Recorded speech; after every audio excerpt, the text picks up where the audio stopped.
Wave nature of matter में हम लोगों ने पिछली क्लास में कुछ क्वेश्चंस कुछ न्यूमेरिकल लिए थे। अब एक बड़ा अच्छा सा टॉपिक आता है जिसपे नीट में, जेईई मेंस में इन चीजों पे भी सवाल आ चुके हैं। और बोर्ड के लिए मैं बता दूं, हर साल के लिए बड़ा इंपॉर्टेंट टॉपिक था। इस साल कोरोना की वजह से कुछ सिलेबस कट किया गया है। इस साल के लिए सीबीएसई ने हटाया है, लेकिन ये बोला पढ़ लो। ये नहीं पता क्यों बोल रहे हैं, पढ़ लो, पर मतलब बोर्ड में नहीं आएगा, लेकिन आपके और एग्जाम्स में तो आएगा। तो यूं तो यार कई चीजें, पोलराइजेशन हटा दिया, क्या हमने पढ़ा था कि नहीं पूरा पोलराइजेशन? हाँ, तो हटा दिया इस साल। यूं तो कई चीजें हटा रखी हैं, उनको छोड़ो। आप लास्ट मोमेंट पे देख लेना, आखिरी एक महीना बचे कि एग्जैक्टली सीबीएसई सिलेबस क्या है वो उस चीज के लिए। लेकिन अगर आप कॉम्पिटिटिव एग्जाम्स की तैयारी करोगे तो ये सब चीजें पढ़नी है। तो एक बड़ा मतलब यूं लगा लो शानदार टॉपिक है वेव नेचर ऑफ मैटर का। 1924 में डी ब्रॉय ने ये पूरी थ्योरी दी। डी ब्रॉय, अगर कोई बच्चा आज नया आया हो जिसको डी ब्रोगली बोल देते हो, वो डी ब्रॉय है। तो डी ब्रॉय ने पूरी थ्योरी दी कि कोई भी वेव है, कोई भी पार्टिकल है, वो खाली पार्टिकल नहीं बल्कि किस तरह बिहेव करता है, साथ ही साथ वेव की तरह भी। मैटर वेव, पार्टिकल वेव या डी ब्रॉय वेव, ये नाम दिए गए। उसका लैम्बडा दिया, उसमें कुछ अनसर्टेनिटी है, कई बातें हमने की। ये सारे काम आगे भी काम आएंगे, एटम्स में भी ये सारी बातें यूज होगी। लेकिन 1924 में बात रखी, बड़ी जल्दी प्रूव होगी 3 साल के अंदर अंदर। 1927 में 2 साइंटिस्ट थे, और ये बड़ा फेमस एक्सपेरिमेंट है जो आपके 12th क्लास में पढ़ाया जाता है। इसको बोलते हैं Davisson and Germer experiment. Davisson and Germer experiment, ये 2 साइंटिस्ट हैं, इनका नाम है क्लिंटन डेविसन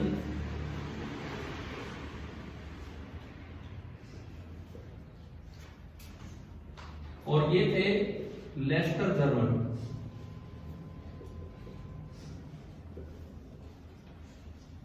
इन्होंने 1927 में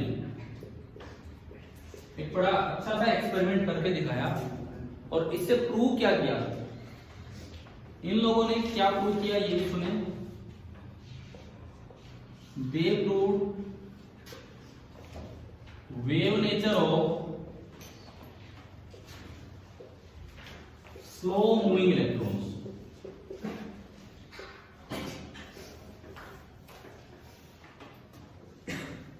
एक फेमस सी लैब है जिनको बोलते हैं बेल टेलीफोन लैब्स, वहां पे इन्होंने एक्सपेरिमेंट करके देखा था और वहां पे ये प्रूव किया था।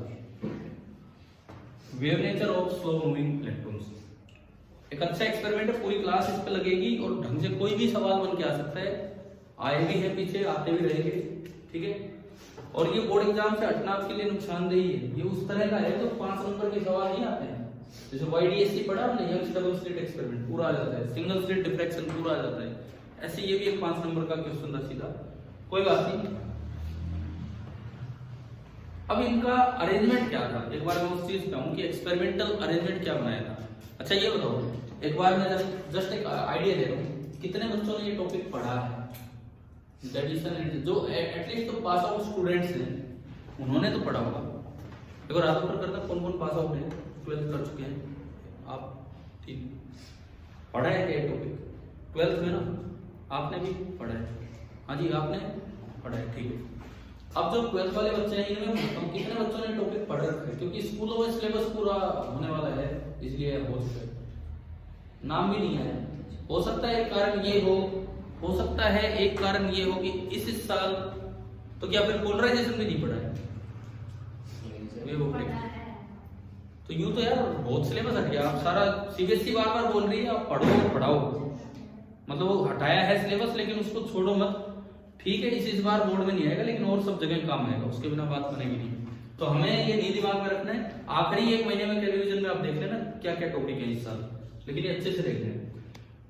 अच्छा ये भी दिमाग में रखना कि इन्होंने स्लो मूविंग इलेक्ट्रॉन्स का वेव नेचर प्रूव किया था। भाई ये साधारण लोग थे, साधारण तो नहीं थे, अच्छे थे। इन्होंने तो जरा सी वोल्ट ली, 44 वोल्ट से लेके 68 वोल्ट, 44 वोल्ट टू 68 वोल्ट पे इन्होंने प्रूव किया था कि इतने वोल्ट से अगर मैं इलेक्ट्रॉन को भगाऊं एक्सेलरेट करा के तो वो वेव नेचर दिखाएगा। इसके बाद आया था असली, तो एक साल बाद 1928 में कौन आया था? थॉमसन का बेटा। थॉमसन, कौन थॉमसन? जिसने कभी इलेक्ट्रॉन की खोज की थी कि इलेक्ट्रॉन नाम का एक पार्टिकल होता है।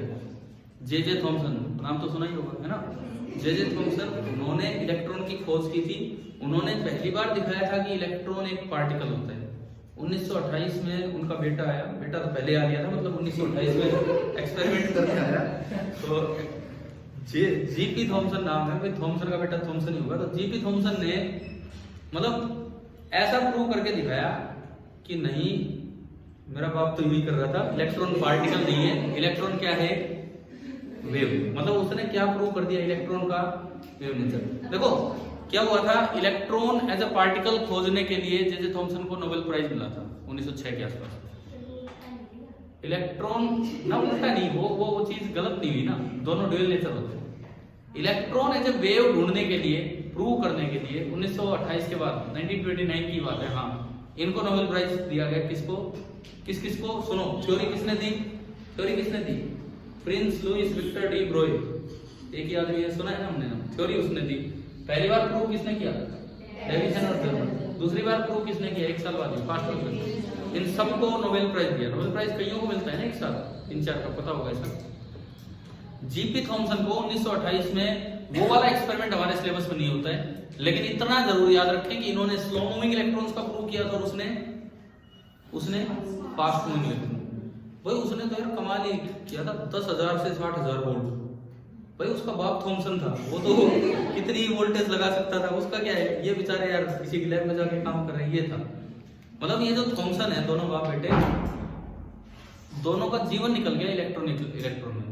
कोई पूछे इनका फैमिली बिजनेस क्या था, बोले इलेक्ट्रॉन, कोई था, उसी में काम चला रखा था इन्होंने। लेकिन वो एक्सपेरिमेंट हमें नहीं पढ़ना, अभी जो हम पढ़ेंगे that is Davisson and Germer experiment. तो अब इसमें देखिए कि अरेंजमेंट क्या था। सबसे पहली बात हम सीखें, क्योंकि उसके बाद ही तो काम चलेगा। सबसे पहले हम ये सीखें कि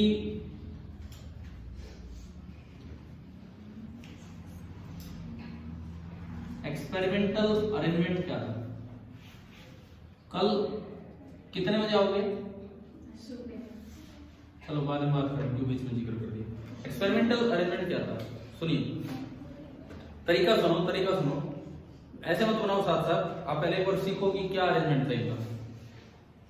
आपको ध्यान होगा मैंने एक दिन पहले वो फोटो इलेक्ट्रिक इफेक्ट एक्सपेरिमेंट का वो बनवाया, तो मैंने कहा था एक बार सीख लो उसको कि कैसे बनाते हैं। तो ये भी अरेंजमेंट सीखे, नहीं तो रटने वाला काम हो जाएगा।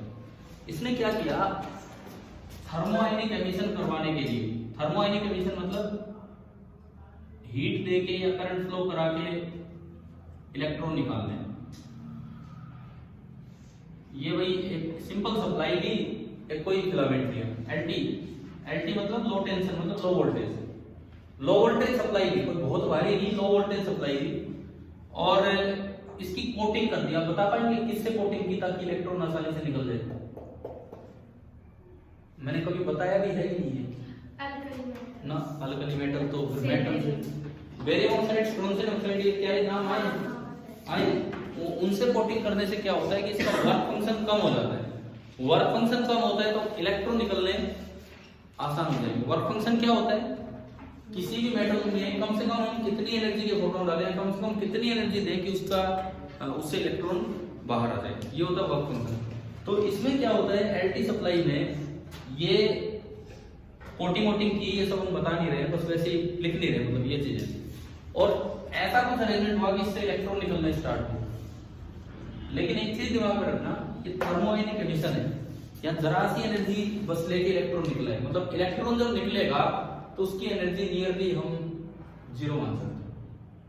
क्या फोटो इलेक्ट्रिक इफेक्ट में नहीं बताया मैंने, जब वो लाइट आप डाल रहे हैं वो 0 से कहां तक निकल रहा था, E-I0 तक, तो यहाँ ऑलमोस्ट आप कितनी एनर्जी मान सकते हो, 0। एक और एमिशन होता है रेडियो एक्टिव एमिशन, आने वाला है 2-4 दिन में, रेडियो एक्टिव एमिशन। उसमें जब पार्टिकल निकलता है तो मेगा इलेक्ट्रॉन वोल्ट की एनर्जी लेके निकलता है, अच्छी खासी एनर्जी लेके निकलता है। वो न्यूक्लियस वाले पार्ट में पढ़ेंगे कि कैसे, ठीक है। फोटो इलेक्ट्रिक इफेक्ट से जब पार्टिकल निकलता है इलेक्ट्रॉन, तो उसकी एक रेंज होती है 0 से लेके बोलो E-5, लेकिन थर्मोआयनिक एमिशन से जब निकलता है तो लगभग जीरो वेलोसिटी के साथ वो निकलता है। तो यहाँ से इलेक्ट्रॉन बस निकल आए बाहर, अब हमें ले चलो, ऐसा हाल है इनका, ठीक है।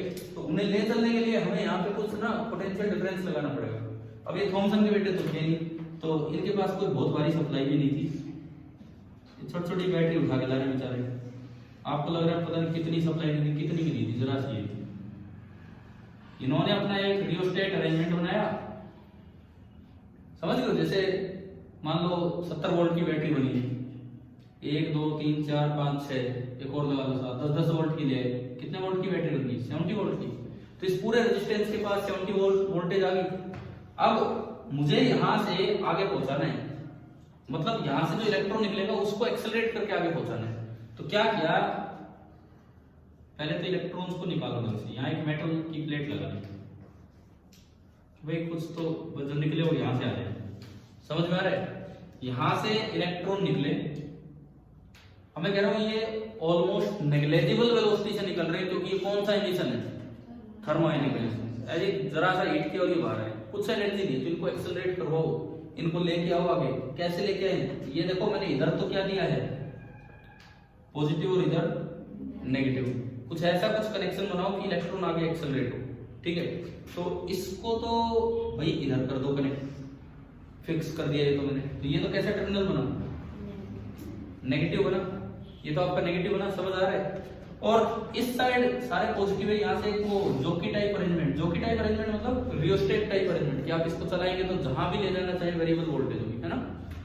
और एक मेटल का कुछ अरेंजमेंट यहाँ कर दो। यहाँ पे क्या किया, एक ऐसा सिलेंड्रिकल सा अरेंजमेंट बनाया,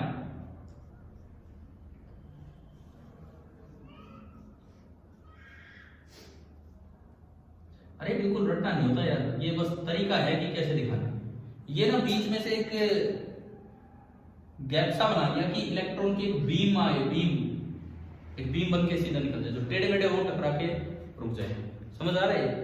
अच्छा अब देखो ये साइड तो कैसा है, नेगेटिव। ये साइड किससे कनेक्ट कर दिया आपने? पॉजिटिव। और यहाँ पे कुछ पोटेंशियल डिफरेंस आप यहां से दे रहे हो, जिसको मैं बोल रहा हूँ बी। अब बताओ अगर इलेक्ट्रॉन निकला है तो आगे एक्सेलरेट होगा कि डिसेलरेट होगा? पॉजिटिव साइड इलेक्ट्रॉन को अट्रैक्ट करेगी कि रिपेल? एक्सेलरेट होगा, अट्रैक्ट करेगा, है ना। इन लोगों ने जो V की वैल्यू ली थी, मैं आपको एक डाटा बता दूं, 44 वोल्ट टू 68 वोल्ट। इन लोगों ने जो वोल्टेज ली थी वो कितने से कितने ली थी? 44 वोल्ट से लेके 68 वोल्ट, ठीक है। थॉमसन एक्सपेरिमेंट में करता नहीं, वो तो 10,000 से ऊपर शुरू हुआ था, इस तरह का काम है। तो ये तो नॉर्मल सी है यार, ये ऐसी वोल्टेज करंट भी ना लगे इस पे, मतलब ये इतनी कम वोल्टेज है, इसको हम सहन भी कर ले आराम से, पर कोशिश मत करना ऐसी कहीं नहीं। देखो ये इंसान का अलग अलग होता है। हमारे मैंने जब पढ़ाई जिस जगह की कॉलेज में, तो वहाँ पे एक सरदार जी थे वर्कशॉप में, वो इलेक्ट्रिकल इंजीनियरिंग वर्कशॉप थी। सरदार जी थे वर्कशॉप में, यार हम जिन चीजों के लिए वर्कशॉप में इलेक्ट्रिकल वर्क होता था, तो हम जिन चीजों के लिए ग्लव्स पहनते, प्लास वगैरह लेते, उनको सरदार जी आते अपने हाथ से पकड़ के कोई करंट ही नहीं लग रहा। तो एक दिन हमने पूछा कि भाई क्या डर नहीं लगता, क्या क्या है? तो जो टीचर थे, जो टीचर मतलब इंस्ट्रक्टर जो होते हैं, वो भड़क गए इस बात पे, बोल तुम इनको भड़का रहे हो। तो आगे बुला लिया, एक मैं और एक और दोस्त उनको बोले इधर आओ। और वो बिल्डिंग यार सन 1969 की बनी हुई थी, मतलब बहुत पुरानी। तो उसमें ना बिजली का बोर्ड था और उसमें दरारें दिख रही थी, दरारें। तो मुझसे तो बोला इस पर पानी फेंको, वही क्या कर रहा है, मैंने पानी फेंक दिया। दूसरे से बोला इसके हाथ लगा, वो बेचारा डर गया पानी में। तो हाथ लगाया, कोई करंट नहीं आया, कुछ नहीं आया वहां पे, कुछ भी नहीं आया। तो बोले अपने घर में काम करके देखना तुम्हारे कितनी जोर का करंट लगेगा। अब वो पता नहीं क्या समझाना क्या चाह रहे थे, क्या बिल्डिंग में कोई ऐसा खास बात बना रखी है क्या, या किस तरह का क्या अरेंजमेंट था।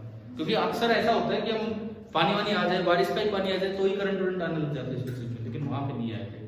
चलो कोई नहीं, हम इधर आते हैं, ये अपना नॉर्मल सी वोल्टेज है। अब देखो तो ये जो यहां से बीम बन के चलेगी, इलेक्ट्रॉन बीम, इसको बोलते हैं प्राइमरी इलेक्ट्रॉन बीम।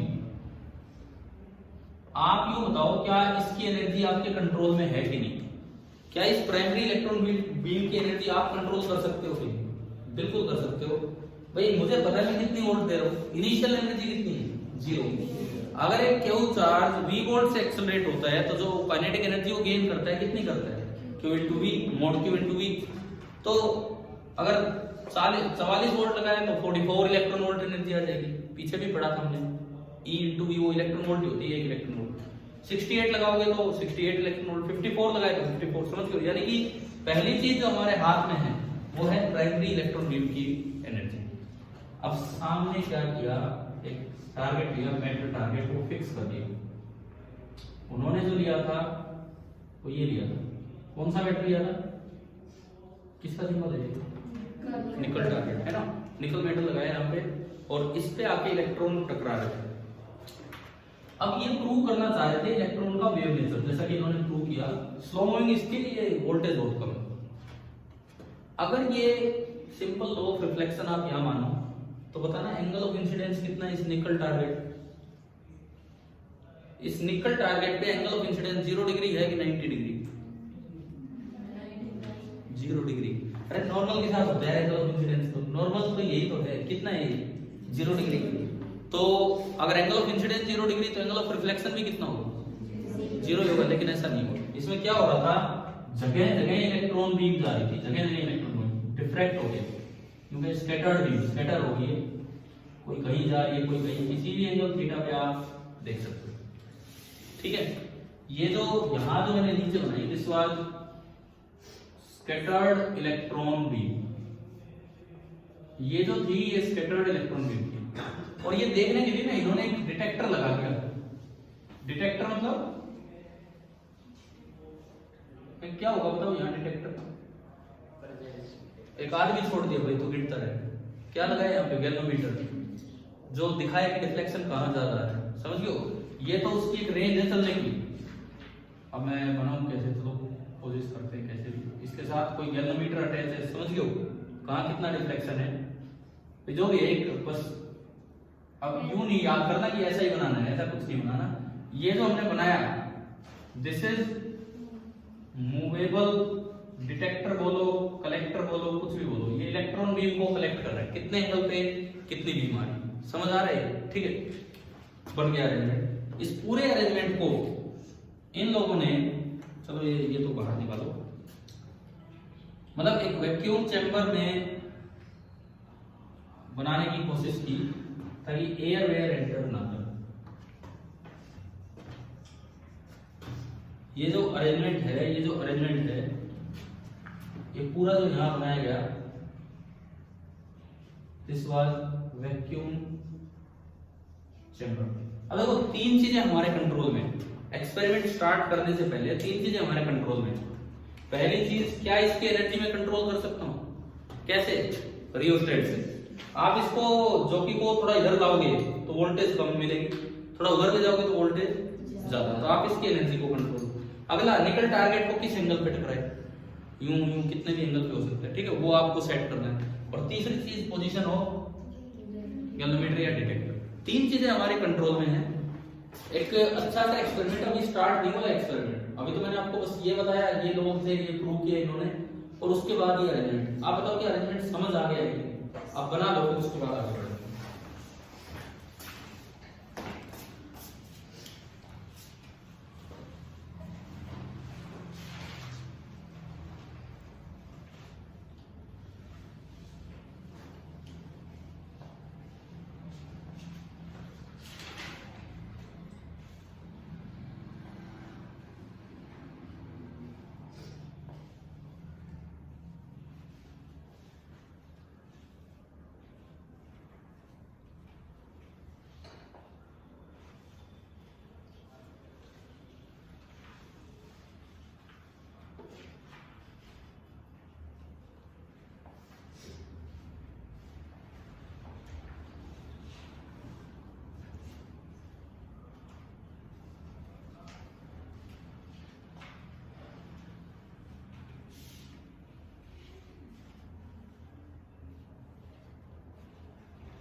आप यहाँ आ जाओ चाहिए आगे, सही हो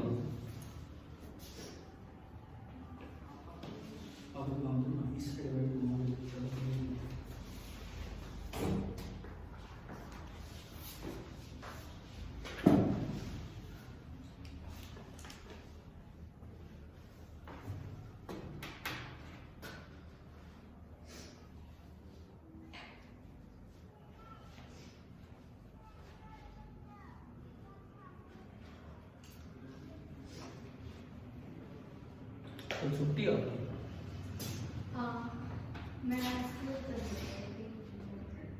कल ही बता देगा कौन सा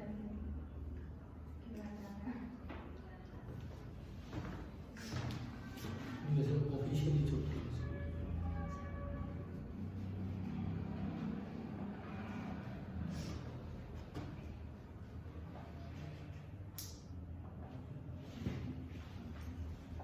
हो गया ना, बना लिया और अरेंजमेंट समझ भी आ गया कैसे क्या करना है।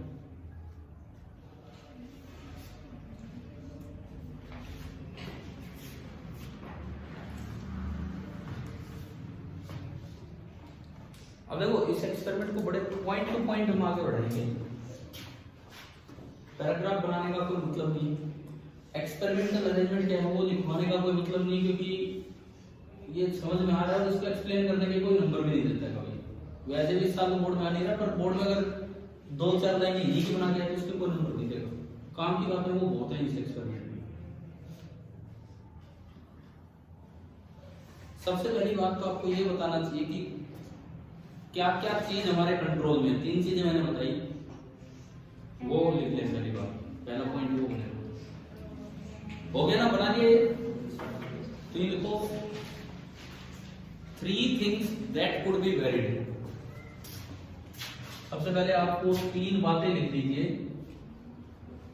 जो हम चेंज कर सकते हैं। 3 things that could be varied, वो 3 बातें जो कि हम बदल सकते हैं। Number 1, energy of primary electron beam.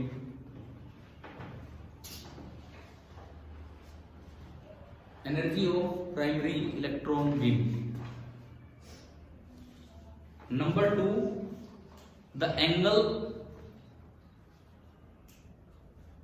Angle eight which they reach the target, मतलब ये जो इलेक्ट्रॉन पहुंच रहे हैं, the angle eight which they reach the target. And number 3, position of detector.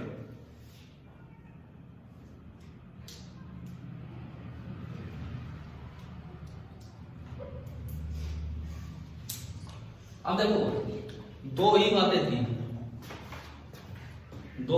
थी कि या तो पार्टिकल नेचर दिखेगा या फिर वेव नेचर। चलो मैं आपसे 2 सवाल पूछता हूँ, यहाँ पे 2 ऑप्शन देता हूँ। ये डिटेक्टर इसलिए ताकि यूं दिखेगी किसी एंगल पे कितनी इलेक्ट्रॉन की इंटेंसिटी दिख रही है, डिफ्लेक्शन ज्यादा है कम है। एक तो ऑप्शन ये होता कि इसको जगह जगह घुमा के देखा तो इंटेंसिटी जो इलेक्ट्रॉन की मिल रही है, मतलब रिफ्लेक्शन जो मिल रहा है, लगभग हर जगह सेम सा मिल रहा है, थोड़ा बहुत डिफरेंस है। और एक ऐसा होता किसी एक पर्टिकुलर एंगल पे तो बहुत ज्यादा करंट दिख रहा है, बहुत तगड़ी इंटेंसिटी आ रही है इलेक्ट्रॉन की, और उसके थोड़ा सा साइड में जाते हैं तो बहुत ही कम इंटेंसिटी आ रही है। 2 ऑप्शन मैं आपको दे रहा हूँ।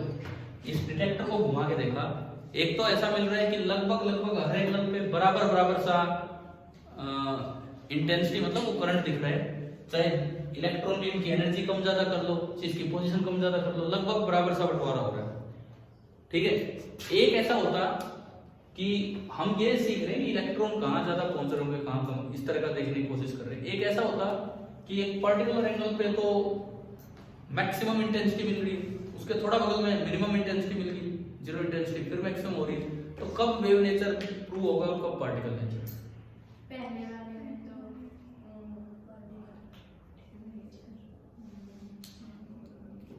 मैक्सिमा और मिनिमा किसमें बनते हैं? अगल बगल वेव में। और वो कब बनते हैं? जब इलेक्ट्रॉन है जो वेव बिहेव करे और 2 वेव ऐसे आके मिल जाए कि उनके क्रैश पे क्रैश मिल जाए तो कंस्ट्रक्टिव इंटरफेरेंस होगा, और क्रैश पे ट्रो मिल जाए तो डिस्ट्रक्टिव होगा। ठीक है। तो अगर मैक्सिमम और मिनिमम अगल बगल आ रहे हैं तो इसका मतलब ये तो जरूर इंटरफेरेंस हो रहा है। तो ये तो कौन सा नेचर दिख रहा है? Wave nature. समझ में आ रहा है क्या? और अगर बराबर सा बंटवारा हो रहा है तो यूं हो रहा है जैसे पार्टिकल्स को फैला दिया, अभी वो फैल गए इधर उधर और कुछ नहीं हो रहा, तो उसमें कोई पर्टिकुलर एंगल ऐसा नहीं मिलेगा जहां इंटेंसिटी बहुत ज्यादा हो या बहुत ही कम हो। तो दो तरह की फिजिक्स है, एक क्लासिकल फिजिक्स, एक क्वांटम फिजिक्स। क्लासिकल फिजिक्स क्या कहेगी कि इलेक्ट्रॉन एक पार्टिकल है। क्वांटम फिजिक्स क्या कहती है कि नहीं पार्टिकल नहीं, ये तो एक वेव। समझ गए हो ना? क्लासिकल में तो यार कोई पार्टिकल तो पार्टिकल है, पार्टिकल तो पार्टिकल है, क्लासिकल में तो कोई ऐसी बात ही नहीं है। क्वांटम फिजिक्स कहती है कि नहीं भाई ये पार्टिकल नहीं है, तो क्या है? वेव है। और इलेक्ट्रॉन जैसी छोटी चीज है, तो जैसे हमने एक्सपेरिमेंट एक क्वेश्चन लिया था एक दिन, एक गोल बॉल लिया था और एक इलेक्ट्रॉन, तो इलेक्ट्रॉन का तो वेव नेचर मिला और गोल बॉल का पार्टिकल नेचर। तो इलेक्ट्रॉन इतनी छोटी चीज है कि उनका वेव नेचर मिलना चाहिए। समझ में आया?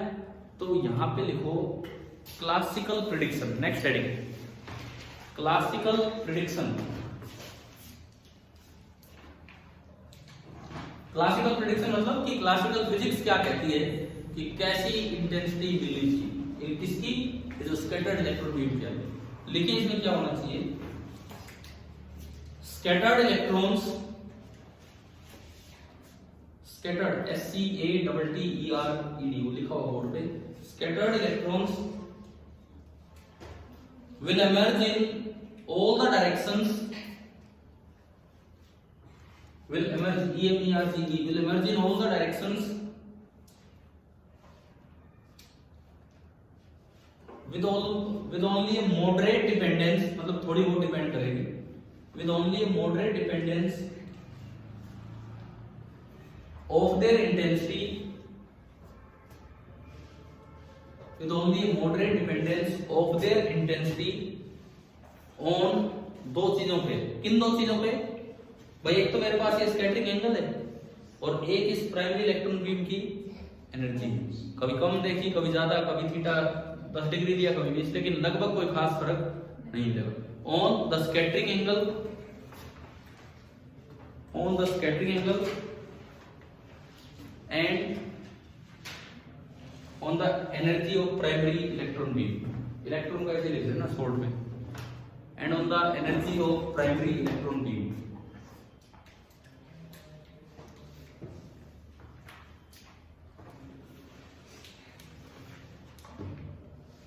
अब बताओ क्या ऐसा मिला होगा इस एक्सपेरिमेंट में या नहीं? बताओ बताओ क्या ऐसा मिला होगा इस एक्सपेरिमेंट में या नहीं? ये क्लासिकल फिजिक्स की प्रिडिक्शन थी कि ऐसा मिलना चाहिए। अगर ये मिलता तो कौन सा नेचर प्रूव हो जाता? Particle nature. और ये प्रूव कौन सा कर रहे हैं? Wave nature. तो मैं पूछ रहा हूं कि क्या ऑब्जर्वेशन ऐसी आई होगी? तो अब लिखो observation.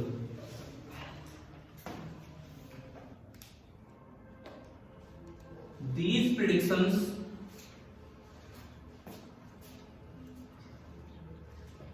were verified. These predictions were verified and particle nature was confirmed.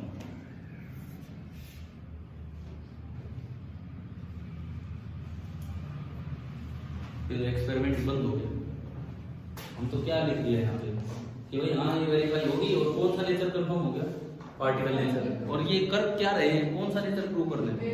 Wave nature. तो इन्होंने भाई पता लगाया यार हो क्या गया। हम तो सारी तैयारी की थी सब कुछ, और जो फॉर्मूले वॉर्मूले लगा के देखे तो इलेक्ट्रॉन तो इस तरह बिहेव करना चाहिए जैसे कि क्या हो एक वेव हो।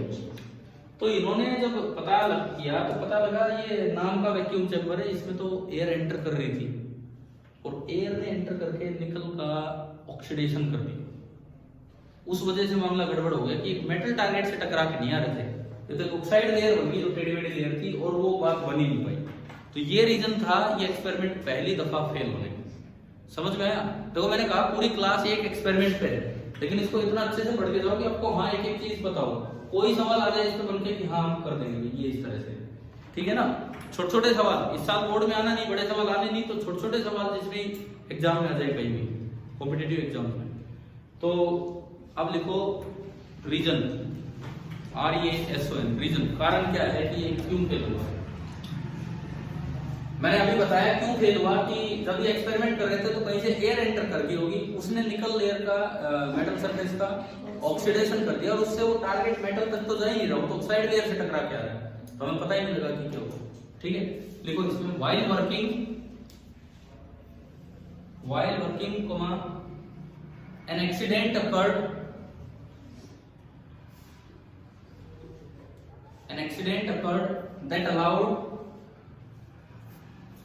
that allowed the air to enter their apparatus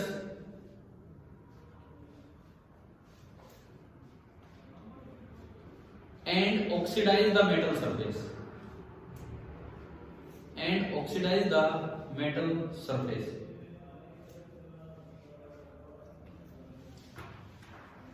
देखो अभी 2 दिन पहले हमने वो अनसर्टेनिटी प्रिंसिपल पढ़ा, हाइजेनबर्ग अनसर्टेनिटी प्रिंसिपल, बढ़िया आप लोगों ने पहले भी रखा था वो, ऐसा नहीं कि नहीं पढ़ा हो, बट क्या हो रहा था कि हम चीजों को बस यूं याद करके जा रहे हैं, delta P into delta x, exact उनका मीनिंग भी नहीं पता कि क्या तो वो चीज है क्या नहीं है। हमने पूरा टाइम दिया, पूरा एक लेक्चर लगाया, लेकिन क्या आपको delta x delta P, narrow wave packet, wide wave packet समझ आ गया क्या मतलब है? यही बात इसमें होती है। डेविसन जर्मन किसी बच्चे से पूछ लो यार, उसके पास बताने को कुछ नहीं होता इसमें क्या हुआ, और एक एक्सपेरिमेंट में इतने सवाल बन जाते हैं, और ये पूरा सिलेबस में हर चीज के, हर कॉम्पिटिटिव एग्जाम के सिलेबस में है। तो एक एक चीज मैं तो यही कहता हूँ, एक भी टॉपिक करो इतना ढंग से करो क्लास में कि उसमें कुछ भी आ जाए हमसे हो। ठीक है, तो अब अगली बात ये आएगी, तो फिर इन्होंने मॉडिफिकेशन क्या किया, ऑक्साइड लेयर कैसे हटाएंगे, उसकी स्ट्रॉन्ग हीटिंग, निकल क्रिस्टल निकाला यहाँ से, टारगेट निकाला, उसकी स्ट्रॉन्ग हीटिंग की, स्ट्रॉन्ग हीटिंग करने के बाद दोबारा इसमें डाला और अच्छे से वैक्यूम बनाया ताकि एयर वेयर का कोई चक्कर ना हो, फिर दोबारा परफॉर्म किया। तो अब आप लिखो मॉडिफिकेशन, कि भाई इन लोगों ने क्या मॉडिफिकेशन किया।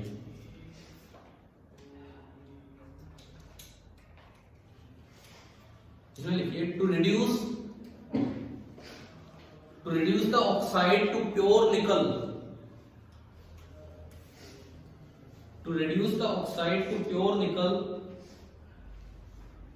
the target was baked, target मतलब निकल टारगेट जो है, the target was baked, baked in a hot oven, OVEN was baked, baked in a hot oven, एक गर्म भट्टी में उसको अच्छे से गर्म किया गया, and it was again fitted into the apparatus।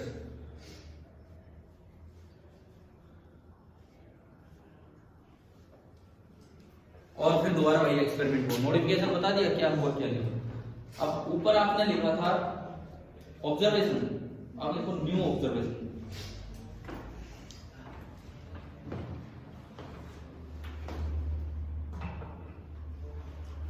बड़े डिफरेंट रिजल्ट मिले। पिछली बार इंटेंसिटी का कंटिन्यूअस डिस्ट्रीब्यूशन हो रहा था, मॉडरेट से डिपेंडेंस थी, ना एंगल पे ना एनर्जी बीम पे। इस बार तो बड़े अलग मिले, किसी एंगल पे तो एकदम से मैक्सिमम मिलता है, किसी एंगल पे मिनिमम, और वो भी एंगल भी फिक्स नहीं है, वो एनर्जी पे डिपेंड कर रहे हैं। आप एनर्जी चेंज करते हो तो एंगल चेंज हो जाता है, लेकिन मैक्सिमा और मिनिमा बन रहे थे। इसका मतलब कौन सा नेचर कंफर्म हो गया, वेव नेचर यहाँ से कंफर्म हुआ। तो जो नए ऑब्जर्वेशन है वो आप लिखिए इसमें कि क्या थे। Instead of a continuous variation,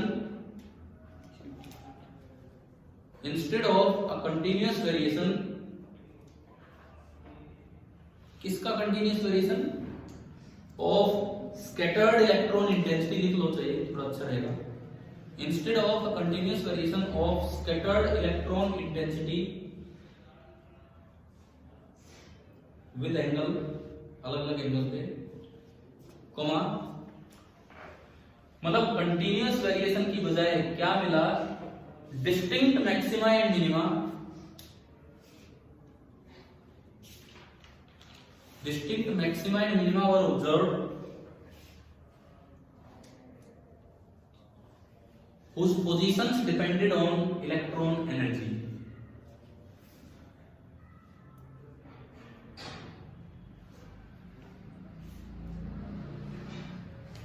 उस positions depended on electron energy. यहां तक आई बात समझ में? अब देखो, अब एक नई बात इसमें बताता हूं। बहुत सी बुक्स में, अब प्रदीप की आ रही जो भी बुक्स होगी पता नहीं, उन बहुत सी बुक्स में ना ये यहाँ पे ना एक इस एक्सपेरिमेंट में एक ग्राफ सा दिखा देते हैं। अगर किसी ने कभी देखा हो या बनाया हो इस तरह का, तो ये ग्राफ नहीं है ऐसा, उनका एक अपना अलग तरीका था। इनका, इन दोनों का अपना एक अलग तरीका था भाई। ग्राफ ठीक आजकल चल पड़े ग्राफ वगैरह, उन्होंने ये जो दिया था ये ग्राफ नहीं था, बिल्कुल भी ग्राफ नहीं था। ये तो मेटल सरफेस दिखाई थी उन्होंने, जो हमारे इसमें यूं है। आ गया टारगेट, ये रहा, तो हमारे इसमें यूं है, इस सरफेस को तो यूं दिखाया था। और ये उन्होंने क्या दिखाई थी? बीम। कौन सी बीम? ये समझ गए हो ना?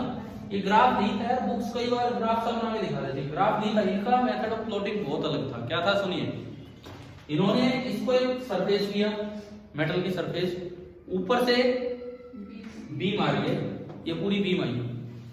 और फिर ये क्या चीज है, ये उन्होंने बोला कि आप कितने एंगल पे देख रहे हो भाई, ये है स्कैटरिंग एंगल, यूं बीम आई, यूं भी। अगर इस ग्राफ का पॉइंट दूर है, कहां से? इस पॉइंट से। पॉइंट दूर है तो वहां इंटेंसिटी ज्यादा मिलेगी, अगर पॉइंट थोड़ा पास है तो वहां इंटेंसिटी कम है। ये पॉइंट यहां से दूर है तो यहां भी इंटेंसिटी ना, पास आ गया तो कम। मतलब देखो ये क्या है, मैक्सिमम पॉइंट को रिप्रेजेंट कर रहे हैं, और ये बीच में मिनिमम को। समझ आया? कोई ग्राफ नहीं था भाई, उनका अपना एक अलग तरीका था। दोबारा बताता हूं क्या तरीका था। जो पॉइंट ऑफ स्कैटरिंग है, वहां से जो कर्व बनाई है उसकी डिस्टेंस रिप्रेजेंट कर रही थी कि उस पर्टिकुलर एंगल पे इलेक्ट्रॉन की इंटेंसिटी कितनी है। समझ गए हो? अगर पहले जब उन्होंने ग्राफ बनाया तो कैसा बना होगा? पहली बार जब उन्होंने ग्राफ बनाया था, ये बीम आई, तो वो ग्राफ ऑलमोस्ट कैसा बना होगा? सर्कल। क्यों सर्कल बना होगा? क्यों सर्कल बना होगा? पॉइंट ऑफ स्कैटरिंग से सर्कल के हर पॉइंट की दूरी लगभग सेम है ना। तो जी आप इतने एंगल पे बीम को स्कैटर करवा लो, इतने एंगल पे करवा लो, इतने एंगल पे, लगभग हर जगह इंटेंसिटी क्या थी? सेम। क्या समझ में आया ये क्या बताया? तो next heading, method of plotting. एक एक पॉइंट बनाओ, छोटे छोटे पॉइंट हम बना रहे हैं। मेथड ऑफ प्लॉटिंग, बस एक लाइन इसमें लिख दो। Electron intensity at any angle, electron intensity at any angle is proportional to the distance of the curve, is proportional to the distance of the curve at that angle from the point of scattering. From the point of scattering. एक बार पढ़ के देखो आप ये line, मैं इसके according यहां बनाता हूं ताकि आप कुछ नोट कर सकें। सपोज ये ऐसे नोट, ऐसे नोट नंबर उन्होंने ऐसे बनाया था, वही दिखाता हूं। ये मेटल की सरफेस,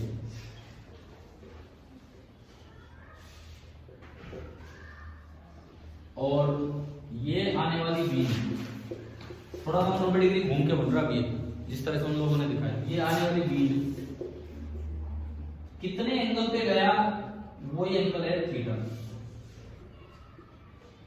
किसी दूसरे एंगल पे गए, ये थीटा 1, ये थीटा 2। समझ आ रहा है? सपोज यहां पे इंटेंसिटी ज्यादा है, अगर यहां पे इंटेंसिटी ज्यादा है तो पॉइंट कहां बनेगा? दूर बनेगा, पास बनेगा? दूर बनेगा। और जहां इंटेंसिटी कम है वहां पे पास बनेगा। तो ये वाली लाइन रिप्रेजेंट कर रही है लेस इंटेंसिटी को, मतलब इन्हीं पॉइंट्स को जोड़ा गया तो ये कुछ इस तरह का मिलेगा। तो मेथड ऑफ प्लॉटिंग में क्या लिखा है वो समझाने के लिए आप ये देख सकते हो। ठीक है, अभी जो मेथड ऑफ प्लॉटिंग लिखा उसके लिए डायग्राम बना ताकि समझ आ जाएगी क्या है। ये मेटल सरफेस है, ये पॉइंट ऑफ स्कैटरिंग है, ये इलेक्ट्रॉन बीम है, प्राइमरी इलेक्ट्रॉन बीम। ये स्कैटर्ड बीम है, थीटा स्कैटरिंग एंगल है। तो जहां कम इंटेंसिटी वहां दूर दिखा दिया पॉइंट, जहां ज्यादा इंटेंसिटी वहां पास दिखा दिया। कुछ पूछना है क्या इसमें? ये यहाँ पे ऊपर दिखाया हुआ, नीचे नहीं। इसके मुकाबले वो हाई है, इसके मुकाबले ये तो बहुत ही ज्यादा लो है, ठीक है। परंतु यार हाई और लो हमेशा कंपैरेटिव टर्म्स होती है। मैंने आपको बताया कि यहाँ से वोल्टेज कितनी ले रहे हैं, 44 to 68। अगर मैं ले रहा होता 10,000 से 60,000 तो मैं जरूर दिखता है HT। वो HT इसीलिए बोलते हैं कि इसके मुकाबले वो HT हाई टेंशन, ठीक है। परंतु अगर आप वोल्टेज देखें तो नॉर्मल वोल्टेज यहाँ से जो दी जाती है। अब जो मैंने वो बताया उस पर ध्यान गया क्या आपका? हाँ। ठीक है।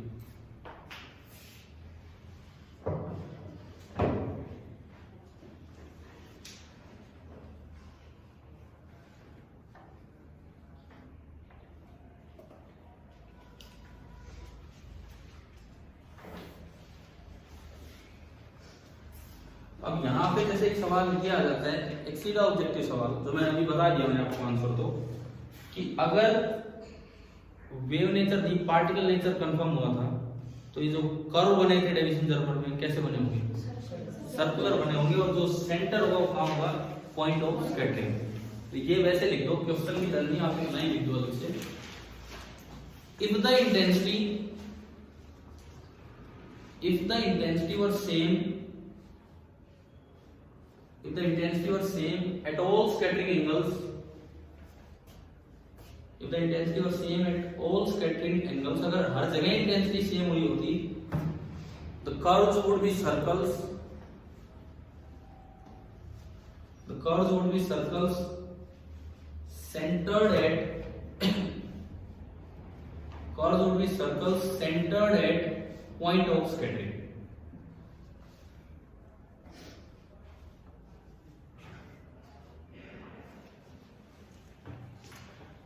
अब देखो कि डाटा क्या था, किस एंगल पे कितनी बीम, एक डाटा हम याद रखते हैं, बड़ा स्टैंडर्ड सा डाटा है, वही याद रखते हैं, वही एनसीईआरटी में दिया रहता है।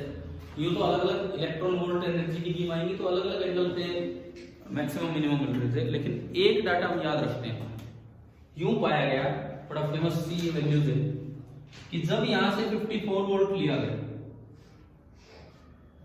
जब यहां से 54 वोल्ट लिया गया, 51 वोल्ट अगर लेंगे तो जो इलेक्ट्रॉन बीम चलेगी उसकी एनर्जी कितनी होगी? 54 इलेक्ट्रॉन। एक इलेक्ट्रॉन को 1 वोल्ट से एक्सेलरेट करते तो जो एनर्जी वो गेन करता है दैट इज 1 इलेक्ट्रॉन वोल्ट। यूं पाया गया कि जो 54 इलेक्ट्रॉन वोल्ट की बीम थी, 50 डिग्री पे जब उसको ऑब्जर्व किया गया, 50 डिग्री पे, किससे 50 डिग्री? इंसिडेंट बीम से, ठीक है। तो वहां पे बहुत तगड़ा मैक्सिमम मिल रहा था, मतलब एज कंपेयर टू साइड। यूं तो दुनिया भर के डाटा है, लेकिन ये एक वैल्यू है सेट बुक में भी दी होती है, तो आपको ये याद रखनी होती है, कहीं भी पूछा जा सकता है ये, ठीक है। ये जो ग्राफ बना रहे हैं, अगर मैं इसमें कहूं कि ये पॉइंट लिखा है, ये जो एंगल है, ये एंगल कितना है? 50 डिग्री। अगर ये बीम कितनी है, एनर्जी क्या है? 54 इलेक्ट्रॉन। आपने लास्ट में लिखा कि कैसे होने चाहिए थे वो? सर्कल होने चाहिए थे। But it was found that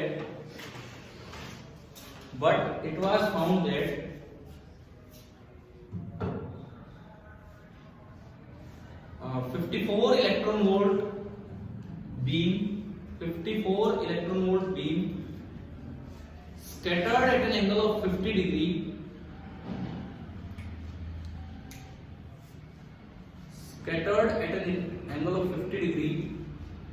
has a very strong intensity.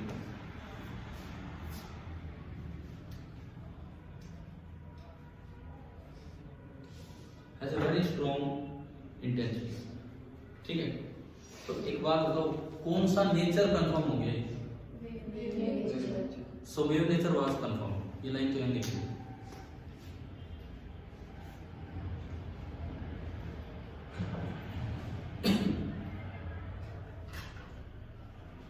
अब इसमें दो बातें और चली। पहली बात तो वही पैटर्न क्यों चेंज हो गया, गर्म करने से ऐसा क्या हो गया कि वेव नेचर दिख गया।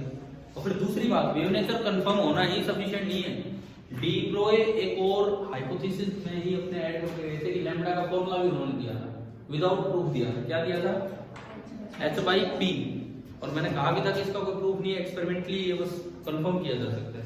तो जब एक्सपेरिमेंट हो रहा है तो एक और चीज हमें कंफर्म करनी है कि लैम्बडा की जो वैल्यू एक्सपेरिमेंटली निकल के आए वो उतने के ही बराबर हो जितनी वैल्यू किसकी आती है, h/p।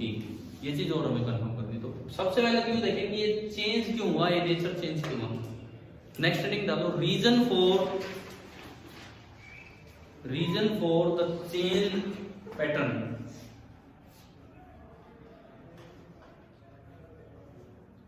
Reason for the change pattern, इसको भी एक्सप्लेन करेंगे डायग्राम के साथ, लेकिन एक लाइन में लिखा हूं। स्ट्रॉन्ग हीटिंग करने से क्या हुआ, जो छोटे छोटे क्रिस्टल्स थे ना, वो मिलकर एक बड़ा क्रिस्टल बन गया और एक बड़ी रेगुलर फॉर्मेट में आ गई, और वो एक प्लेन की तरह बन जाते हैं, जिसको बोलते हैं Bragg plane. Solid state plus 1 में आता है, प्लस 2 में आता है केमिस्ट्री में, प्लस 2, मतलब इस साल की बात है। क्या ब्रैग इक्वेशन आई है क्या? पक्का बताना, देखो ऐसे 2d sin θ = n लैम्डा इस तरह की सबने पढ़ी है ब्रैग इक्वेशन। पता है ना क्या है वो ब्रैग इक्वेशन, या बस पढ़ी जैसे आप अनसर्टेनिटी में भी ऐसे ही कर रहे थे? पढ़ा है पहले भाई कोई कुछ पूछ ना दे, हम तो बस पढ़ा है। क्यों आई नहीं ढंग से वहां पे? तो इस फॉर्मूले में मतलब क्या है, थोड़ा तो पढ़ा होगा कि क्या मतलब है 2d sin θ। हम तो अपना समाचार सुन के आते हैं, मतलब इस तरह का काम हो रहा है जी, नाम आया था एक दिन। कोई बात नहीं, सुनो कोई बात नहीं, ऐसा नहीं है, हो सकता है कि वो पहले पढ़ा हुआ भूल गया हूँ, ऐसा हो सकता है यहाँ मैं आज पढ़ा रहा हूँ, महीने बाद क्यों ध्यान है, यहाँ पढ़ा है। इसीलिए मैं बार बार कहता हूँ, क्या अनसर्टेनिटी पक्का दिमाग में बैठ गया है कि नहीं? तो ऐसे ये ब्रैग इक्वेशन बैठ जानी चाहिए। देखो टॉपिक तो वही है यार, बहुत से टॉपिक ऐसे जिनको आप बांट नहीं सकते कि केमिस्ट्री है कि फिजिक्स है। अभी एटम आएगा पार्ट, एटम पूरा वो है जो केमिस्ट्री का पार्ट है, तो आप बांट नहीं सकते, परंतु ढंग से पढ़ो, जहां भी पढ़ो ढंग से पढ़ो उसको। अब देखो रीजन की बात हम कर रहे हैं कि क्यों ये पैटर्न चेंज हुआ, तो स्ट्रॉन्ग हीटिंग करने से छोटे छोटे क्रिस्टल्स ने एक अच्छी रेगुलर शेप ले ली, मिलकर एक बड़ा क्रिस्टल बनाया, और उससे एक ब्रैग प्लेन फॉर्मेशन हो जाती है, और उससे फिर ब्रैग इक्वेशन लगा के हम ये कंफर्म करेंगे कि लैम्डा = h/p भी यहाँ पे वैलिड है। रीजन लिखिए आप जो भी इसका, हीटिंग नहीं, ये वाली हीटिंग नहीं, हीटिंग गर्म करना, HEATING, heating a block of निकल, हीटिंग ए ब्लॉक ऑफ निकल at high temperature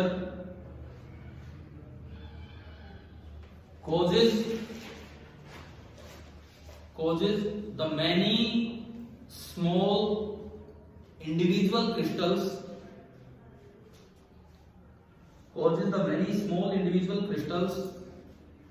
to form a single large crystal,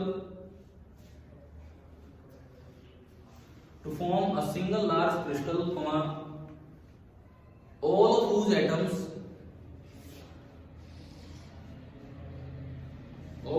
atoms are arranged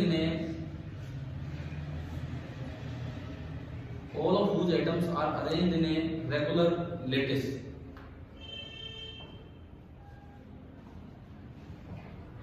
And Bragg planes, BRAGG, Bragg नाम एक साइंटिस्ट का, and Bragg planes of atoms can be imagined. Bragg planes of atoms can be imagined. ऐसा सोचा जा सकता है कि Bragg plane बन गए हों। ब्रैग प्लेन आया क्या नाम केमिस्ट्री में, तो फिर ब्रैग इक्वेशन कैसे आई ब्रैग प्लेन की? अच्छा ठीक है, तो एक बार समझो इधर क्या है, केमिस्ट्री का ही पार्ट है वैसे तो ये, लेकिन यहाँ यूज होता है। ब्रैग प्लेन हमारी इमेजिनेशन होती है, एक अगर रेगुलर लेटिस बन जाए ना, इसको गर्म करने से एक रेगुलर सा लेटिस स्ट्रक्चर बन गया, तो आप इसमें यूं भी सोच सकते हो ब्रैग प्लेन, यूं भी सोच सकते हो, एटम इतने अच्छे से अरेंज हो जाते हैं, आपको एक प्लेन यूं नजर आएगा, यूं ज्वाइन करोगे यूं नजर आएगा, मतलब किसी भी आप डायरेक्शन में जाओगे ना, तो पूरा यूं आता नजर आएगा कि ये सच में ये भी एक प्लेन है, ये भी एक प्लेन है एटम्स का। इनको बोलते हैं ब्रैग प्लेन्स, ये केवल इमेजिनरी प्लेन्स होते हैं। ब्रैग प्लेन ने तो ये समझाया कि एक ही बीम कई एंगल पे क्यों जा रही है, लॉ ऑफ रिफ्लेक्शन तो कहता है angle of incidence is equal to angle of reflection, लेकिन फिर भी एक ही बीम कई एंगल्स पे क्यों जा रही है, इसका कारण सुनो इधर।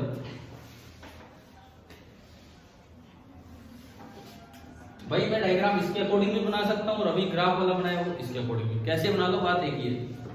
सपोज ये मेटल सरफेस है, देखो अभी ध्यान से समझना इस चीज को, और ये ऊपर से आ रही है क्या, इलेक्ट्रॉन बीम। मैं थोड़ा इनको हटा के ना दिखाता हूं आपको,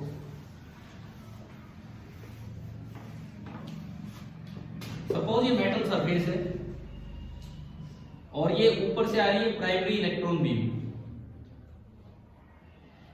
तो असल में इसमें इतने अच्छे से एटम्स अरेंज हो गए, आप जहां चाहो वहां ब्रेक प्लेन सिचुएशन बना सकते हो।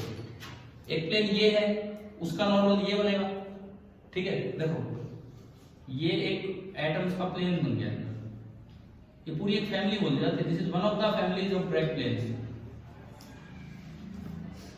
आपने इस पर्टिकुलर जगह नहीं देखी, किसी और एंगल पे चलोगे तो वो एक अलग परिवार चल पड़ा, ठीक है। ये है, तो ये जो मैंने दिखाया है, दिस इज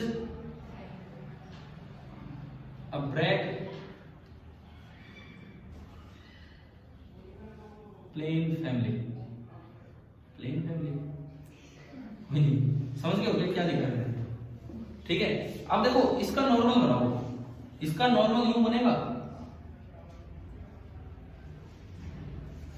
समझ गए हो। तो जो बीम यहां पे रिफ्लेक्ट होके आई, जिसका angle of incidence angle of scattering theta है, उसका एंगल ऑफ इंसिडेंस कितना होगा, θ/2, और एंगल ऑफ रिफ्लेक्शन भी कितना होगा। मतलब वो भी लॉ ऑफ रिफ्लेक्शन को फॉलो कर रही है, लेकिन वो ब्रेक प्लेन से रिफ्लेक्ट होती है, मेटल सरफेस से। समझ में आया, ठीक है। कितने डिग्री एंगल पे मैक्सिमम इंटेंसिटी मिली है, 50 डिग्री एंगल। तो अगर वो एंगल 50 डिग्री है तो θ/2 कितना हो गया, 25 डिग्री, और θ/2 ये भी 25 डिग्री। तो ब्रेक प्लेन के साथ कितना एंगल है, ब्रेक प्लेन के साथ भाई ये मेटल सरफेस है। बोलो यार, हटा के बोल दो इतनी देर में, तो यूं हटा दो 10 में 5 में 5, अरे 90 में 65, समझ गए हो। तो ये जो एंगल बचा ब्रेक प्लेन के साथ इस बीम का, स्कैटर्ड बीम, ये तो कौन सी बीम है, स्कैटर्ड बीम है। और ये कौन सी बीम है, प्राइमरी बीम जो थी, इंसिडेंट बीम। तो ये एंगल इधर कितना बना ब्रेक प्लेन के साथ, 65 डिग्री। ऐसे ही ये वाला भी जो एंगल बनेगा, ये भी कितना बनेगा, दरअसल हम थीटा से इसको रिप्रेजेंट करेंगे। इसको मैं कुछ भी 5 बोल देता हूं अभी थोड़ी देर के लिए, ठीक है। तो ये 5/2 और ये भी आपका हो गया 5/2। ये डायग्राम होगा, ये जो नीचे वाला डायग्राम, बाकी मैं बता देता हूं।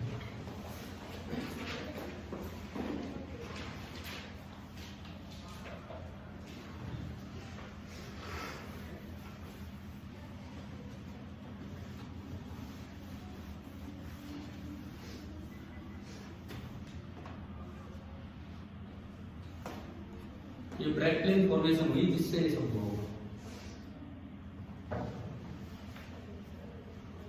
और भाई ये दिमाग में रखना, ये केवल और केवल इतने अच्छे से अरेंज हो गए कि हम कहीं भी प्लेन सोच सकते हैं। ये केवल एक इमेजिनेशन होगी ब्रेक प्लेन की।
अब ये समझ में आ रहा है कि बीम तो कितने भी एंगल पे जा सकती है।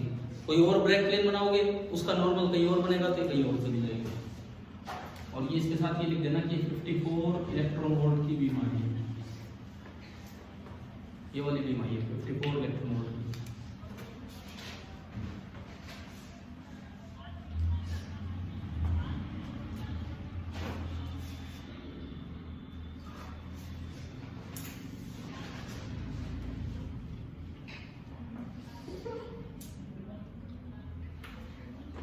चलेगा आगे, एक्सपेरिमेंट कंप्लीट होने वाला है, थोड़ा सा काम होगा बस।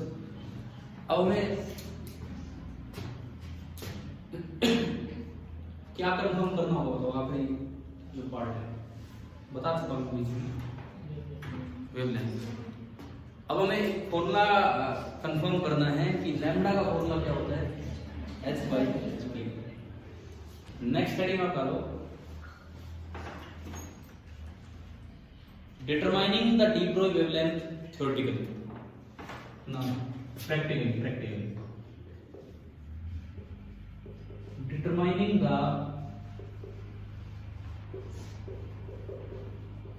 डी ब्रोई वेवलेंथ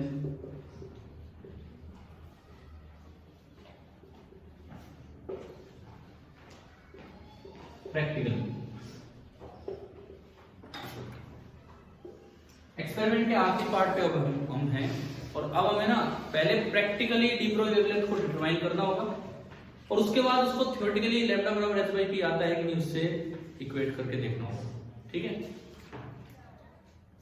यार, ये डायग्राम तो उस ग्राफ के हिसाब से, हमारा जो अरेंजमेंट है उसमें बीम कैसे आ रही है, यूं आ रही है, और वो मेटल सरफेस ऐसे।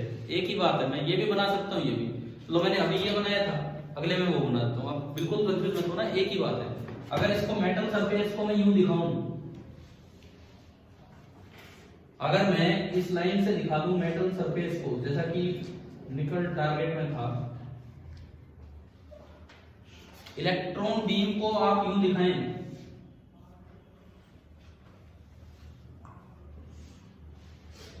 ये प्राइमरी इलेक्ट्रॉन बीम, समझ में आ रहा है? तो ब्रैग प्लेन्स को आप कैसे दिखा सकते हैं, जो अभी 50 डिग्री वाले के लिए दिखाने हैं। अरे वही डायग्राम है, वही मैं तो अपने वो एक्सपेरिमेंट वाले डायग्राम के लेके आ रहा हूँ, और उसको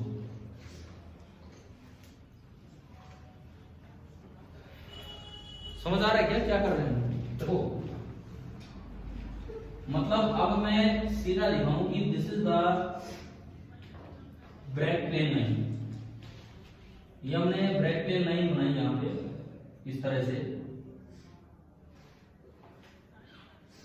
this is a family of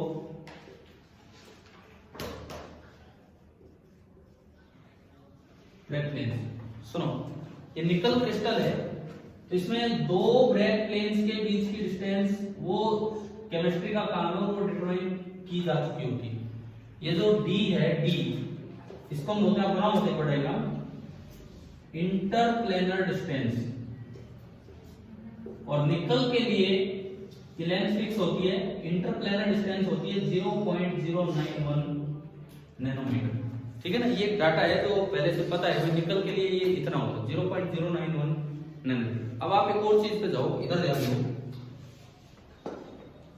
एक बीम आई यहां से, ये यूं नीचे की तरफ क्यों गई है भैया, इसका नॉर्मल बना,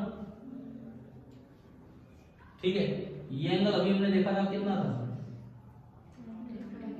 नॉर्मल के साथ एंगल ध्यान है आपको कितना था 25, और जो ब्रैग प्लेन के साथ एंगल था थीटा, दैट वाज 65, मैंने उसको थीटा लिख दिया। क्लियर है? एक दूसरी बीम और आती है, वो अगले प्लेन से ऐसी रिफ्लेक्ट होके जाएगी,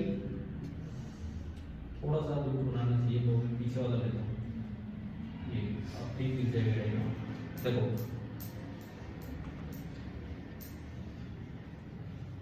ये डिस्टेंस है डी, समझ आ रहा है? ये लाइन इस प्लेन के लिए किसका काम कर रही है, नॉर्मल का। एक बीम तो यहीं से, एक लाइन तो यहीं से रिफ्लेक्ट होगी, एक पिछले ब्रैग प्लेन से रिफ्लेक्ट होकर आएगी ऐसी उतनी एंगल पे, ये भी होगी। और इन दोनों ने मिलके जब दिखाया तो मैक्सिमम इंटेंसिटी दिखाई, मैक्सिमम इंटेंसिटी दिखाई तो कंस्ट्रक्टिव इंटरफेरेंस होगा कि डिस्ट्रक्टिव? वेव है, पार्टिकल ही, कैसा इंटरफेरेंस होगा, कंस्ट्रक्टिव। यानी कि इन दोनों के बीच में जो इंटरफेरेंस हुआ होगा दैट इज कंस्ट्रक्टिव इंटरफेरेंस। थोड़ा सा हम वेव ऑप्टिक्स पे चले गए। कंस्ट्रक्टिव इंटरफेरेंस तब होता है जब दो वेव्स के बीच की दूरी या तो जीरो हो, पाथ डिफरेंस या तो जीरो हो, या लैम्डा हो, या 2 लैम्डा हो, इंटीग्रल मल्टीपल ऑफ वेवलेंथ। याद है क्या? मैंने डिफ्रैक्शन से यहाँ क्लास स्टार्ट की, उससे पहले इंटरफेरेंस वैसे पढ़ा रखा था। तो अगर कंस्ट्रक्टिव इंटरफेरेंस चाहते हो तो इसका मतलब जो पाथ डिफरेंस होगा that should be equal to N lambda. और पाथ डिफरेंस ज्योमेट्रिकली देखा गया, कैसे देखा गया सुनिए, अब इस पे ध्यान दो आप कि पाथ डिफरेंस कैसे निकाला गया। ये लाइन देखो एक मिनट, ये वेव नंबर 1 वेव नंबर 2, बताओ कौन ज्यादा चली है वहां तक आने में, 1 या 2? ज्यादा कौन चली है? 2। कितना ज्यादा चली है? यहां से एक परपेंडिकुलर डालो, ये और ये तो बराबर है, यानी कि कुछ तो ये एक्स्ट्रा चले, और एक परपेंडिकुलर यहां से डाल दो, नीचे बराबर है यानी कि कुछ ये एक्स्ट्रा चले। तो वेव 1 कुछ तो ये एक्स्ट्रा चली है यहां, और कुछ ये वाली एक्स्ट्रा चली है यहां। समझ में आया? कितना एक्स्ट्रा चली है उसको अब एंगल से निकाल के लाते हैं। प्लेन के साथ इस बीम का एंगल कितना है? थीटा। तो ये 90 माइनस थीटा, तो ये भी कितना हो गया? थीटा। डी के साथ वाला कंपोनेंट होगा डी कोस थीटा, और सामने वाला कितना हो जाएगा? D sine theta. एक मिनट बताओ समझ आया क्या?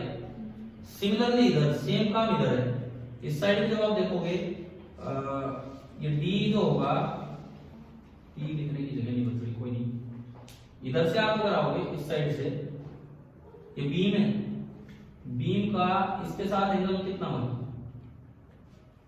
प्लेन के साथ एंगल कितना है? 65 डिग्री है ना। बीम का प्लेन के साथ एंगल है, नॉर्मल के साथ 25 डिग्री, प्लेन के साथ 65, उसे हम थीटा बोल रहे हैं। तो ये 90 माइनस थीटा ये वाला, फिर ये 90, तो ये भी कितना हो गया भाई? ये थीटा तो ये 90 माइनस थीटा, ये 90, तो ये कितना हो गया? थीटा। थीटा वाली साइड कंपोनेंट कोस थीटा, तो जो सामने वाला है कितना हो गया? D sine theta. तो यूं बताओ ऊपर वाली वेव कितना एक्स्ट्रा चली है? 2d साइन थीटा चली है। तो अगर आप कंस्ट्रक्टिव इंटरफेरेंस की बात कर रहे हो तो पार्ट डिफरेंस कितना करना है? N lambda. N lambda part difference है कितना? आया कि नहीं आया समझ में? 2d sine theta is equal to N lambda. भाई इसी को आप क्या बोलते हैं हो अगर बोले तो? क्या ये पढ़ी है केमिस्ट्री में? फिर क्यों पढ़ाते हैं वहां पे? नहीं मैं ये पूछता हूँ पढ़ाते क्यों वहां पे जब ये कुछ आता ही नहीं तो? फिर यूज कहां होती है फिर वैसे? चलो कोई नहीं, कहीं भी हो, क्या अभी समझ में आ गया? देखो केमिस्ट्री में हो क्या रहा है, ये टॉपिक्स बस वी टच किए जा रहे हैं। अनसर्टेनिटी प्रिंसिपल भी मुझे लग रहा है बस ऐसे टच है, तो मैटर वेव का जिक्र नहीं हो रहा, नहीं होता केमिस्ट्री में। फिर उसके बिना अनसर्टेनिटी प्रिंसिपल का मतलब क्या है? ऐसे ही ब्रैग इक्वेशन का क्या मतलब है अगर ये चीजें नहीं पता है तो आपको? तो ये तो विद कॉन्सेप्ट यहाँ पे है। अब तो ब्रैग इक्वेशन आ गई समझ में। और जीरो तो एन हो नहीं सकता, जीरो एन हो नहीं सकता, क्यों? जीरो ही हो गया तो दोनों का बात सेम हो जाएगा। भाई अगर आपने एन जीरो ले लिया तो पार्ट डिफरेंस जीरो हो जाएगा, पार्ट डिफरेंस तो जीरो नहीं है, तो अगली वैल्यू एन की कितनी होती है? 1। तो टेक एन इक्वल टू 1। इस इक्वेशन में टेक एन इक्वल टू 1, तो क्या इक्वेशन बनी?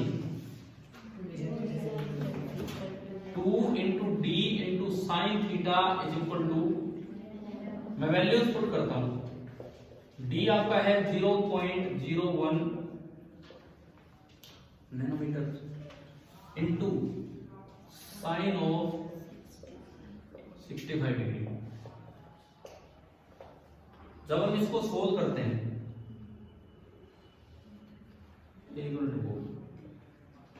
थ्योरेटिकल वैल्यू प्रैक्टिकल वैल्यू निकाल रहे हैं,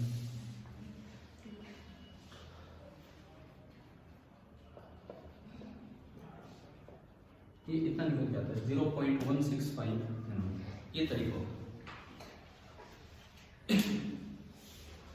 वैल्यू याद कर लेना कि भाई ये इस तरह से निकाली गई और ये इतनी वैल्यू निकल गई।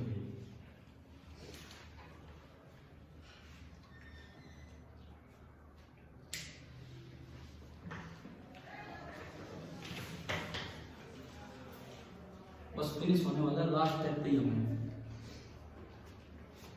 तो देखो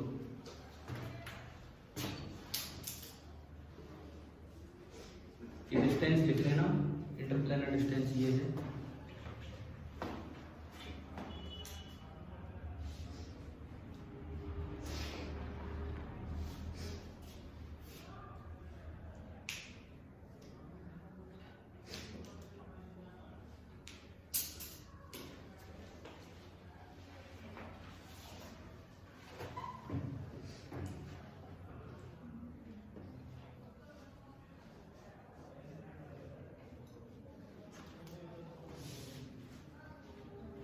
क्या समझ आ रहा है कि नहीं आ रहा है बताओ। आगे ठीक है, पता नहीं किस पॉइंट से सवाल बन के आ जाए।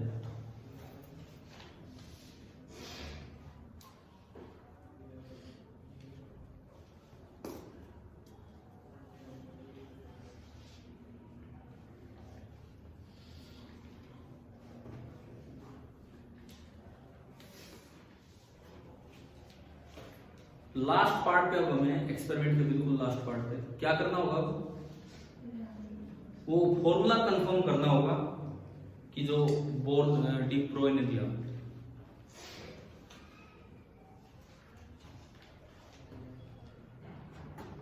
हो गया, ये लिख लिया।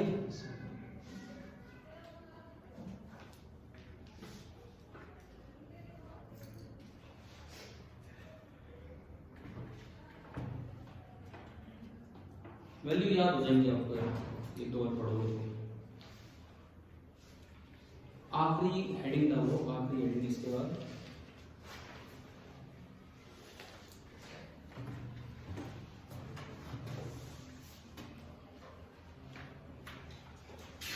confirming the formula for de Broglie wavelength. Confirming the formula for de Broglie wavelength. तो इसके लिए मैं आता हूं लेम्डा थ्योरेटिकल पे, वो लेम्डा प्रैक्टिकल है जो आपने निकाला। अब मैं आऊंगा लेम्डा थ्योरेटिकल पे। क्या फॉर्मूला दिया था? H by P. अच्छा, जो बीम आई है इलेक्ट्रॉन वोल्ट की बीम, उसकी काइनेटिक एनर्जी मुझे पता है। ये जो बीम आई है कितनी काइनेटिक एनर्जी है? 54 इलेक्ट्रॉन वोल्ट। इसको आप जूल में निकालो तो एक इलेक्ट्रॉन वोल्ट में होता है 1.6 इंटू 10⁻⁻19 जूल। मोमेंटम अगर निकालना हो तो उसका फॉर्मूला होता है √2 into mass into kinetic energy. मैं सारी वैल्यूज पुट करूं, √2 इंटू मास ऑफ इलेक्ट्रॉन होता है 9.1 इंटू -31 और काइनेटिक एनर्जी 54 इंटू 1.6 इंटू, हमें सोल्व नहीं करना, हम बस सीधा वैल्यू पे चलेंगे। ठीक है, अब लैम्डा पे मैं चलूं। लैम्डा क्या फॉर्मूला होता है? H by P. यहां से तो लैम्डा थ्योरेटिकल आएगा, एच कितना होता है?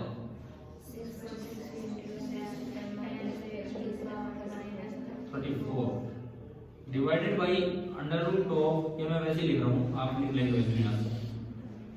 और जब इसको सोल्व किया गया, ये अभी मैंने मिटा दी, ये इतनी आई थी, इसको सोल्व किया तो ये वैल्यू आई 0.166 नैनोमीटर। क्या कंफर्म हो रहा है कि नहीं? ये ऊपर निकालो।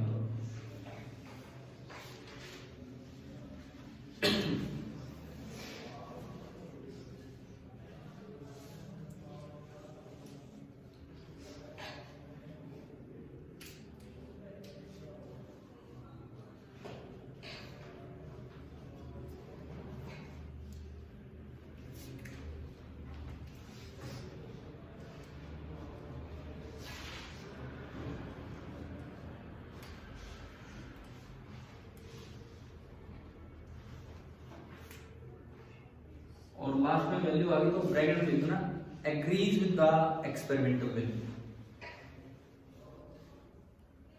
Agrees with the experimental value. Agree कर रही है ना ये उससे ऑलमोस्ट, यानी कि लैम्डा बराबर एच बाई पी पोस्टुलेट जो था, फॉर्मूला जो था, बिल्कुल सही है। इसमें भी एक सवाल और जो गुंजाइश बचती है छोटी सी, वो भी बता देता हूं आपको। यूं ही पूछ ले कि भाई जो ये लैम्डा थ्योरेटिकल है, ये ज्यादा आ रहा है लैम्डा प्रैक्टिकल से कि कम आ रहा है? बताओ, ज्यादा आ रहा है ना? लैम्डा प्रैक्टिकल थोड़ा सा कम है, तो एक आखिरी पॉइंट पे मारे इसको, और मैं अगर इसको कंपेयर करूं तो ये आखिरी पॉइंट है कि कोई अलग से हेडिंग डालने की जरूरत नहीं है कि जो लैम्डा प्रैक्टिकल है that is slightly smaller than lambda theoretical। इसका क्या रीजन है? इसका क्या रीजन है? आखिरी बात होगी इस एक्सपेरिमेंट की कि लैम्डा प्रैक्टिकल लैम्डा थ्योरेटिकल से थोड़ा सा कम आया, इसका क्या रीजन है? तो इसका रीजन यूं दिया जाता है, देखो हमने लैम्डा थ्योरेटिकल निकाला तो एनर्जी ऑफ बीम कितनी मानी है? 54, है ना। लेकिन प्रैक्टिकली यूं पाया गया है कि जैसे ही इलेक्ट्रॉन मेटल के पास आता है, मेटल उसे अट्रैक्ट कर लेता है और उसकी एनर्जी थोड़ी सी बढ़ जाती है। कितनी बढ़ जाती है? जितना मेटल का एक हल्का सा वर्क फंक्शन होता है, 4 इलेक्ट्रॉन वोल्ट 5 इलेक्ट्रॉन, है ना। जब भी एक मेटल के अंदर इलेक्ट्रॉन एंटर करने को होगा ना, उसकी एनर्जी जितनी थी उससे ज्यादा हो जाती है। कितनी? जितना कि मेटल का वर्क फंक्शन है।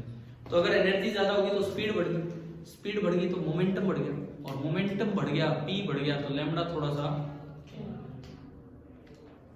कम हो गया। लैम्डा का फॉर्मूला क्या है? h/p। अगर p बढ़ गया तो लैम्डा थोड़ा सा कम हो गया, इसलिए लैम्डा प्रैक्टिकल थोड़ा सा कम। लिख लो, लास्ट पॉइंट लिख लीजिए। The energy of an electron increases when it enters a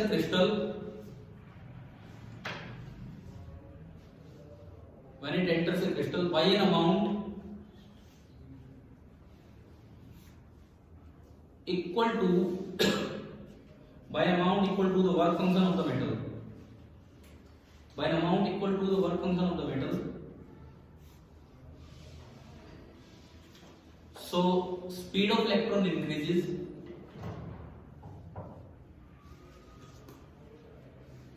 and wavelength decreases. Speed of electron increases and wavelength decreases. Complete. आप बताओ क्या इस क्लास में आपको डेविसन जर्मर एक्सपेरिमेंट के पॉइंट समझ आ गया कि नहीं?